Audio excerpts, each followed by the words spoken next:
For my money, the letter of intent is one of the most critical negotiations you will enter when you decide to sell your company. You need to get it right, since it is the blueprint for your sale. My name is Mike Rosendahl with PC Investment Bankers, and today I'll discuss the terms you'll negotiate in the LOI that create the framework or roadmap for closing the deal.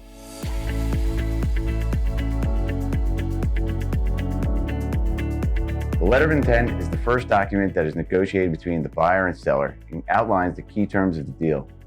This agreement marks the basic understanding of the transaction and confirms that there are no deal breakers between the buyer and seller. As you work through the LOI, it is important that you are clear to which terms will be binding and which terms will be non-binding. Examples of non-binding terms include the purchase price, structure, potential earnout or seller note, contingencies, the due diligence process, and working capital.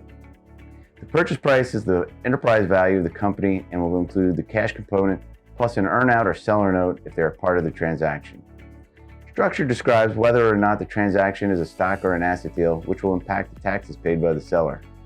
The potential earnout or seller note is only included if there will be a contingent payment or you're helping to finance a portion of the transaction.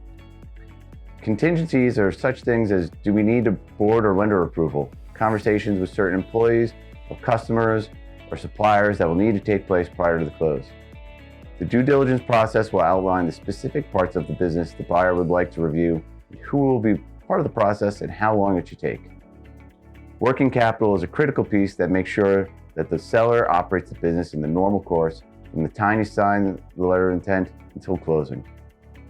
Examples of binding terms include exclusivity, disclosure and confidentiality, and governing law. Exclusivity is when you grant the buyer a period of time where you will not negotiate with another buyer. The reason you provide the buyer exclusivity is due to the time, money, and effort the buyer will devote to the due diligence process and definitive agreement negotiations. The buyer wants to make sure the deal isn't being shopped and increase the likelihood of closing the deal under the terms of the letter of intent. Disclosure and confidentiality, well, that's just to make sure that the information that's being shared won't be shared with other parties, as well as the fact that the transaction is taking place won't be shared with other parties.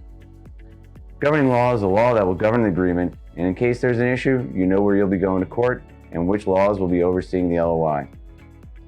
As you develop your letter of intent, remember that you don't have to negotiate all the deal terms. Work to find a balance of the most significant points and leave the rest for later. An investment banker can be a great ally to help you prioritize the most important deal terms.